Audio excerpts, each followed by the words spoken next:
Hi guys, magandang araw. Today's video guys, igagayad ko kayo papunta ng Iglesia ni Cristo, lokal ng Hong Kong. So yung mga malapit dito sa Yunlong ay pagkakataon nyo na guys na panoorin ang video na ito upang sa ganun ay matulungan kayo ma-guide yung mga baguhan dito sa Hong Kong. So ngayon guys, dito tayo mag-start sa Kam Sheung Road Station ng MTR. Okay guys, papasok na tayo. Tap up lang natin yung ating card at automatic na yan, papasok na tayo. So akyat tayo sa taas kung saan tayo bababa doon sa station ng Munting. So ngayon guys, mag-start ang MTR dito sa Kam Sheung Road. Dito tayo mag-start papunta ng Iglesia ni Cristo. Pala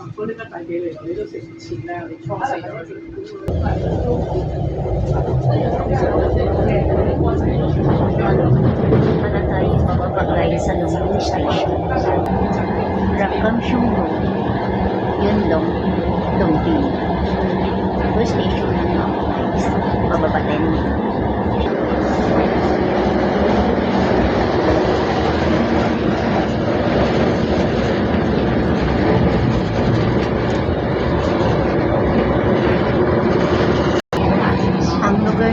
Guys, ay lugar ng Yunlong.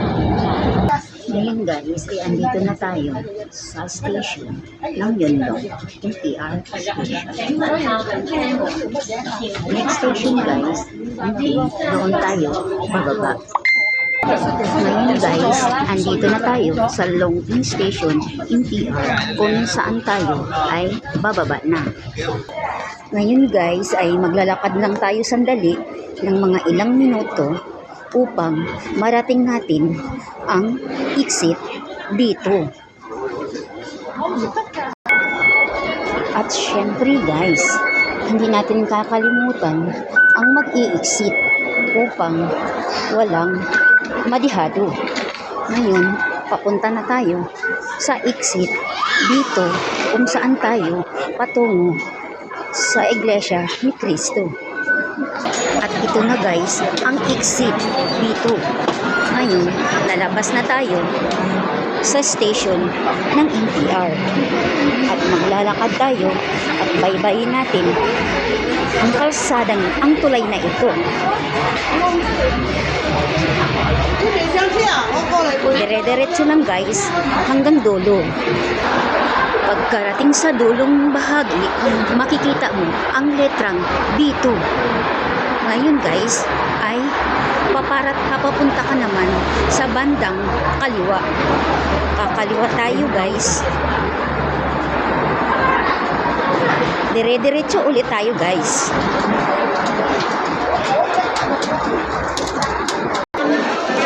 Dire-diretso lang tayo guys. Huwag tayong kaliwa, huwag tayong kanan. Basta dire-diretso lang at sundan nyo na lang ang ating video. Makikita nyo naman guys, ang daming mga Indonesian na nakapagtambay dito sa gilid ng footbridge. Pagdating sa dulo guys, ay pupunta ka sa bandang kaliwa. Dito tayo pupunta guys. Ayan, dire-diretso lang tayo guys.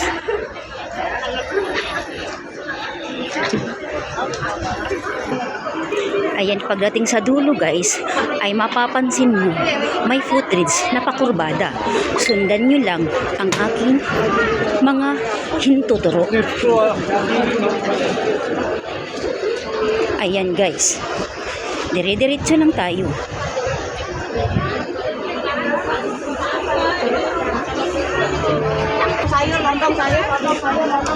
Pagdating dito sa unang bahagi ng pag-cross bridge ay pupunta naman tayo sa bandang kaliwa.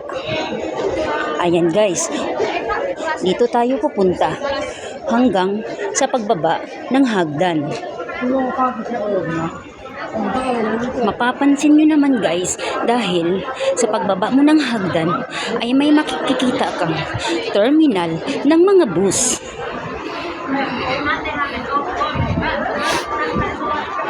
Bababa na tayo guys. At syempre, huwag kalimutan, mind your step para hindi tayo maumod.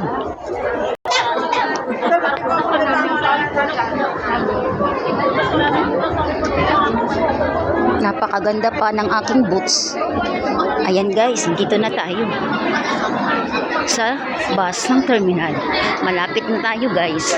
At kung mapapansin mo, ang kapaligiran ay mga restaurant, mga kainan ng mga Chinese, kainan ng mga lokal. So mapapansin mo guys, may 7-Eleven.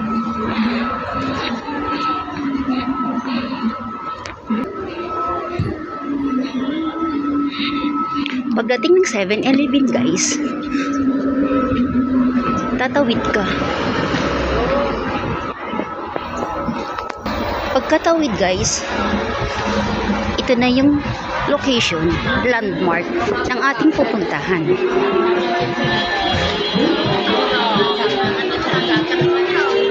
Mapapansin mo guys, Toko, Sri Lanka Candy at Toko, Indo, Mart 1999. 99 pala. Pasensya na guys. First time lang tayo magbablog. Dahil gusto ko makatulong sa kapwa ko ka-Iglesia ni Cristo. Mapapansin mo ang tower na ito, Golden View Hotel. So, dito na siya banda guys. At mapapansin mo guys na makikita mo ang ilog. Ang ilog na walang laman na tubig.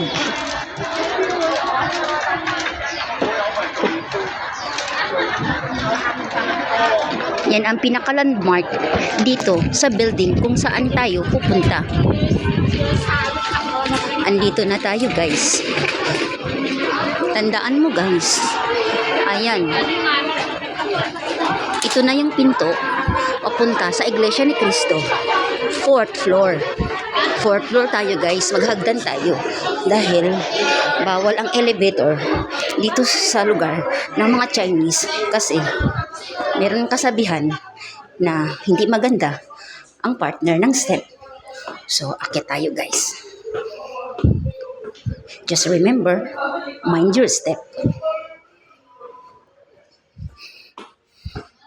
Ayan guys.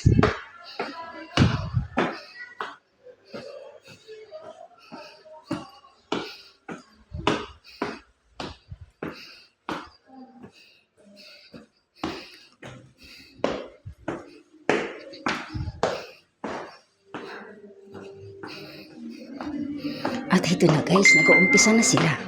So,